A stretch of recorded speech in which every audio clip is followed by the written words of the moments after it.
Inside every human being, there is a quiet intelligence, a deep inner guidance, almost like an invisible compass, that tries, day after day, to lead us back to our most essential truth. Yet we live in a society that teaches us to rush, to constantly produce, to perform non-stop, and to seek external approval. In this chaotic environment, listening to that inner voice becomes an act of resistance, perhaps the most necessary one of all, and certainly the greatest rebellion. How many times have you found yourself searching outside for something that could only be found within, trying to fill the emptiness with ready-made formulas, generic advice, or someone else's opinion? The problem is, the more we search for outside solutions, the further we drift from the only place where the real answers live, inside ourselves. Today, we are immersed in a world overloaded with stimuli. Social media distracts us, responsibilities overwhelm us, and expectations, both ours and others, push us further away from who we truly are. And amid all that noise, we end up neglecting the only thing capable of transforming us from the inside out: presence. Our own presence. Studies from Harvard Medical School show that more than 47% of the time, our mind is somewhere other than the present, and this directly impacts our emotional well-being. Carl Jung, one of the greatest names in depth psychology, believed that healing only begins when we dare to dive deep into our inner world. For him, there is no real growth without self-knowledge, and that dive begins with what may seem like a simple gesture, but is actually revolutionary: making yourself a priority. In this context, prioritizing yourself is far from selfishness. In fact, it's an act of absolute honesty with your own soul. It's clearly acknowledging that you, too, need care, time, listening, nurturing. It's choosing to stop living solely for others and starting to cultivate what might be the most important relationship of your life: the relationship with yourself. How many times have you felt something wasn't right but kept going anyway? That uncomfortable sense of being in the wrong place, surrounded by people who no longer make sense, doing something that no longer reflects who you are? Those feelings are not random. They are symptoms, warnings, little sirens set off by your unconscious in an attempt to bring you back. Jung used to say that what we ignore in ourselves ends up showing up in the outside world as fate. In other words, the challenges we face out there are often a reflection of the inner parts we've chosen not to look at. When you begin to truly listen to yourself, with presence and without judgment, you realize just how disconnected you've become from your essence. And this disconnection doesn't only hurt emotionally. It affects the body, destabilizes relationships, and clouds your decision-making. Jung saw the unconscious as a vast field of symbols, emotions, desires, and forgotten memories. A territory where everything we pushed aside, out of fear or convenience, still lives. Modern psychology, supported by neuroscience, reinforces this idea. The body records everything the mind tries to suppress. Pain doesn't disappear. It just shifts. The only way to access this sacred territory is to quiet the world outside and start listening to what's pulsing inside. Jung called this process individuation, the journey back to who you are at your core. But that path inevitably leads through the shadow, through the pain you've repressed, the emotions you've tried to hide, the parts of yourself that were swept under the rug because they didn't fit into the ideal of who you should be. The shadow, according to Jung, is made up of everything you avoid facing: the unexpressed anger, the masked sadness, the buried guilt, the suffocated fear. But what if I told you that these rejected parts actually hold the keys to your emotional freedom? What you avoid feeling just wants to be acknowledged. Anger wants to show you where you were disrespected. Sadness wants to reveal what needs to be released. Guilt wants to teach you about responsibility and boundaries. Every emotion has a function, a message, and when you deny them, It's like putting on headphones to drown out the most honest cry of your soul. Psychotherapist Debbie Ford, a specialist in shadow work, said, "The light you seek is not found in avoiding the darkness, but in having the courage to walk through it with your eyes wide open." And what happens when you begin to hear that cry? You stop molding yourself to other people's expectations. You start saying no without guilt. You begin to choose paths that resonate with who you are, even if those paths seem strange to those who are still asleep. Prioritizing yourself then becomes liberation. You stop seeking validation from the outside and begin to accept yourself completely, with your light and your shadow, with your strength, but also with your vulnerability. And, interestingly enough, it's in that owned vulnerability where an immense strength lives. Of course, this journey back to yourself isn't linear. There will be days of doubt, moments when you'll want to give up, times when fear feels stronger than the will to keep going. And that's okay. Confronting who you are, with all the layers that make up your story, is one of the most challenging tasks, but also the most transformative. When you choose to listen to yourself with honesty and treat yourself with respect, something starts to shift. Small coincidences appear, unexpected encounters, the right words at the exact right moment. Jung called this synchronicity, events that may have no causal connection but carry deep personal meaning. They're like the universe's compass, showing that you're beginning to align your actions with your truest self. But that alignment only happens when you let go of the molds you tried so hard to fit into. And let's be honest, how many times did you force yourself to stay in places you had already outgrown?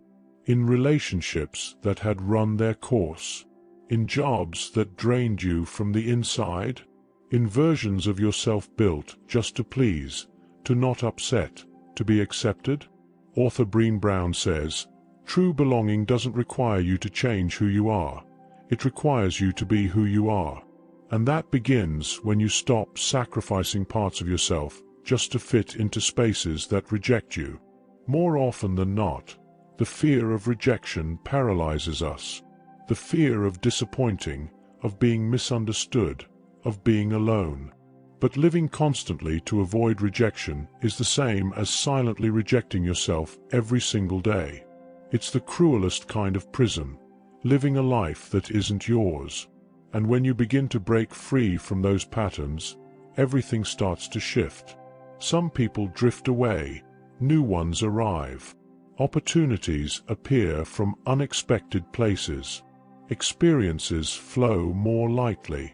It's not magic. It's consequence. The consequence of finally living in alignment with who you truly are. Jung believed that true healing comes from internal coherence, when what you think, feel, and do are in harmony. That integrity brings peace. And that peace, in turn, resonates. It affects everything around you. It's like tuning into the right radio frequency. Suddenly, everything becomes clearer, sharper. You become aligned with your essence. This transformation also deeply impacts your relationships. When you learn to make yourself a priority, you discover the value of setting healthy boundaries. You understand that saying no isn't an act of rejection, but a way to honor your emotional well-being. By doing this, you silently teach others how you wish to be treated. Jung saw boundaries as legitimate expressions of self-love, firm, and often quiet, statements that your integrity matters. Still, setting boundaries can be uncomfortable, especially if you've spent a lifetime being conditioned to put others' needs ahead of your own. There may be guilt. There may be resistance. Even more so if you're surrounded by people who benefited from your lack of limits. But as you grow stronger, something shifts within. You realize that the respect you receive begins with the respect you give yourself. And that respect is built in the details, in the small signs. You start noticing signals from your body, your mind, your soul. a tightness in your chest, a recurring thought, an emotion that shows up without a clear reason. These are all forms of internal communication, messages that deserve your presence and attention. When you learn to interpret them, you begin making choices that are more aligned with your essence. Life then stops being a string of obligations and becomes a space of choice, a journey of discovery, of more genuine connections, of encounters with what truly matters to you. But to live this way, you need courage to slow down, to step out of autopilot, to move away from the role of pleasing and into the posture of being. Existential therapist and philosopher Irvin Yalom once said, "The capacity to live authentically is proportional to the willingness to face your own death." Meaning, the more aware we are of our mortality, the greater our urgency to live truthfully. And living truthfully means listening to what has no sound, your intuition, that voice that whispers when the mind is shouting, that guides you when everything feels unclear. Jung saw intuition as a direct bridge to the unconscious, and he said it speaks to us all the time, but we're usually too busy to hear it. To hear it, you need space, silence, trust. In a world that glorifies logic and dismisses sensitivity, listening to your intuition can seem irrational. But the closer you get to it, the clearer the path becomes, the more aligned everything feels. Because intuition doesn't follow external rules, it flows with the rhythm of your soul. This connection with intuition is, in practice, a reconnection with the meaning of life. Jung didn't believe that the goal of life was constant happiness, that illusion sold by social media and performance culture. For him, the real purpose was to find meaning, a meaning that can carry you through even painful moments. And that meaning only emerges when we allow ourselves to feel, to listen, to integrate. Making yourself a priority, then, is an act of giving meaning to your own existence. It's a deliberate choice to live deeply, rather than merely survive on the surface, to seek a real purpose, not just a social role. But that raises the inevitable question, where do you begin? The answer may seem simple, and it is, though not easy. Start with small actions. Set aside time for yourself every day, even if it's just a little. Question your decisions. Observe your emotions. Say no when you need to. Allow yourself to rest. Take care of your body, your mind, your spirit. These seemingly small gestures are quiet revolutions. According to American therapist Tara Brach, radical acceptance is the first step toward freedom, meaning healing begins in the act of looking at yourself with compassion. You don't need to change your whole life all at once. The path of inner listening is made up of small, daily choices. Each one holds the power to shift not only how you feel, but how you see yourself and the world. When you treat yourself with kindness, even on days when you feel broken inside, you're building a solid emotional foundation. You're saying, without words, "I accept myself. I stand by myself." And that self-acceptance is often the missing piece that makes us feel whole again. Jung often reminded us that each human being carries a unique spark inside, a personal calling, a path that only they can walk. The problem is, the world keeps pushing us away from that path. It teaches us to follow ready-made scripts, to fit into molds that don't belong to us. And over time, that misalignment takes a toll. A constant feeling of not quite fitting in begins to emerge, as if we're always falling short, as if something is wrong with us, but we can't pinpoint what. The more we chase external approval, the more we lose touch with ourselves. And it's in that disconnection that the signs appear: anxiety, apathy, irritability, existential fatigue. These symptoms aren't flaws. They're alerts. They're your body and soul trying to call you back home. And that home isn't a physical place. That home is you. Somatic psychology, which studies the mind-body connection, confirms that ignoring emotions leads to somatization.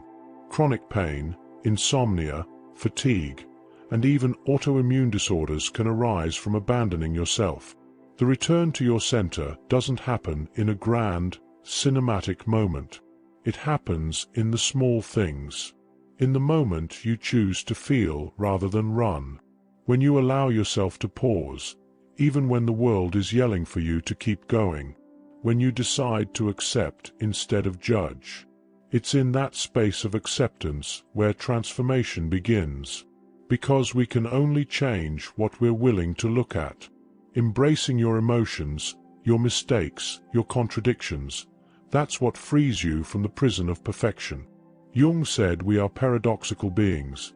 We carry both light and shadow, strength and vulnerability. Trying to fit into a single mold is exactly what makes us sick. True wholeness isn't about eliminating the shadow. It's about integrating it, embracing it, understanding it as part of your totality.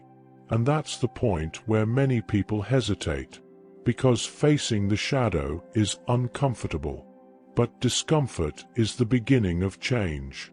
It's the signal that something is being touched, that something is moving. It's like cleaning an old wound.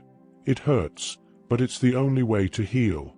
As spiritual teacher and author Eckhart Tolle says, unfelt emotions never die.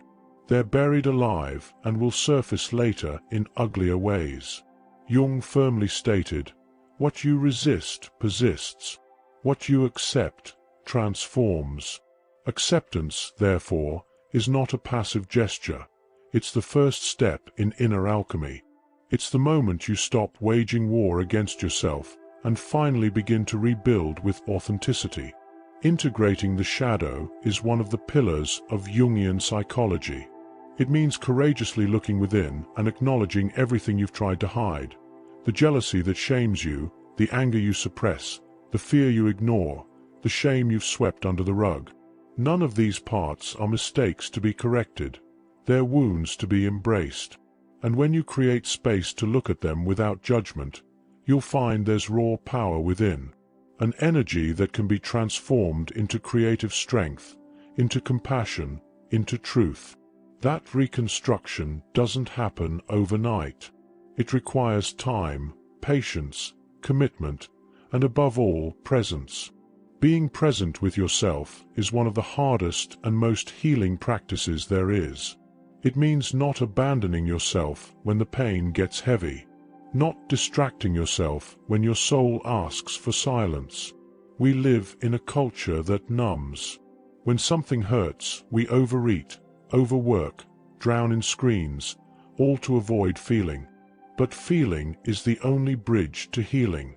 Contemporary neuropsychology shows that emotional processing only happens when we allow ourselves to fully experience emotion, without distraction. It's what activates the brain's regulation circuits. Go through the pain. Don't run from it. You don't have to drown in it. Just let yourself feel it consciously. Acknowledge that you're angry, without being consumed by anger. That you're afraid, without letting fear define you. That healthy distance is what Jung called the inner observer. A point of consciousness that can witness your experience without getting lost in it. And when you activate that observer, when you truly prioritize yourself, you begin to realize how precious your energy is. Jung said that everything in us is psychic energy, and what we give attention to grows. If you spend your energy only on external expectations, on what others want, on what you should be, you drain yourself. But when that energy begins to nourish you, something blooms. You feel more alive, lighter, clearer, and that clarity changes everything. You realize you don't have to chase love anymore. You no longer need to beg for validation. When you love yourself with integrity, your relationships change. Your connections become more real, not because you became perfect, but because you finally became whole. Whole relationships only happen between whole people, and that requires you to stop waiting for someone to complete you, and instead share a life that already feels meaningful on its own. This shift transforms not only romantic relationships, but also friendships, family ties, and professional partnerships. Everything begins to align with the new frequency you're emitting. There may be distance, silence, endings, but those aren't the end. They're space. Space for the new, for the true, for what resonates with who you are becoming. Living truthfully also means recognizing the moments when you still betray yourself. When you say yes, wanting to say no. When you stay silent to avoid conflict. When you remain somewhere you know you no longer belong.